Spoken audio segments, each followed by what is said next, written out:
Last year I was in Hawaii and I was told, hey, there's a gentleman that really wants to have dinner with you.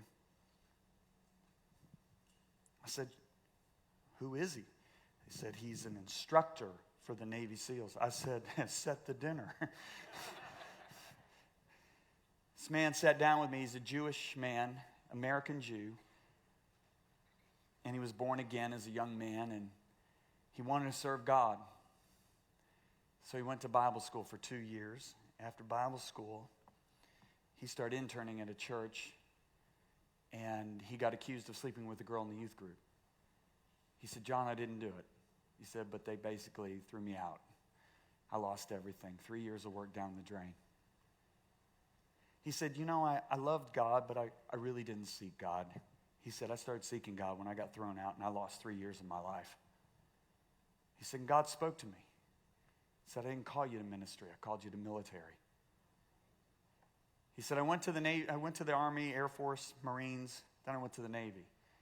Navy guy's reading down all the things he could list for, and he says the word SEALs. And he goes, that's it. He said, life just exploded in me. The recruiter goes, no, you don't want to enlist for that. Every one of us flunked out. 0.1% of the guys make it. You don't want to enlist for that. He goes, no, that's what I'm supposed to do. Well, what the recruiter and he both didn't know is that he didn't know how to swim. True story. The other thing the recruiter didn't know, and he didn't know, is he was born with narrow ear canals, and they had to do several operations and put tubes in his ears. And if he got any water in his ear, he was in excruciating pain. He said, John, I couldn't go a foot below the surface without going into pain.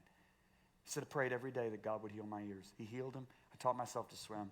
He told me the miraculous way he got into the SEALs, and then he started telling me the miracles that happen on his missions. Miracles that are greater than any ones I've heard in any American church. Miracles that cause the hair on my arm, like his phone that's turned off and has no pre-programmed numbers because it's not allowed, turns itself on a raid in which they were ambushed and calls his parents in the middle of their prayer meeting.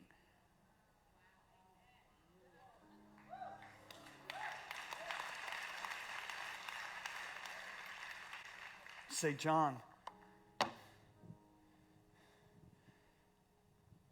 I'm 50 years old. Suppose I've missed my calling. It's never too late. Smith Wigglesworth, one of the greatest evangelists in the 20th century, didn't start his ministry until he was in his 50s. Became one of the greatest men of God. He was a plumber till he was 50s. There was a guy working for our ministry. He was working in our IT department. He didn't seem fulfilled. He seemed out of place. One day I called him in and I said, hey, I'll buy you and your wife a one-way ticket to Kenya. He said, can I go home and talk to my wife about it? I said, sure.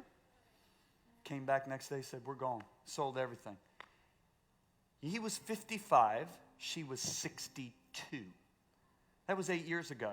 In the last 8 years, they've set up 32 Bible schools using our resources.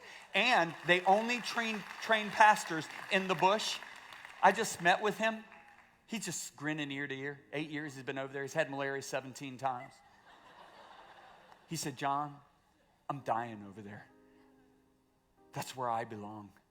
That's where I was created to be. How do you know your calling?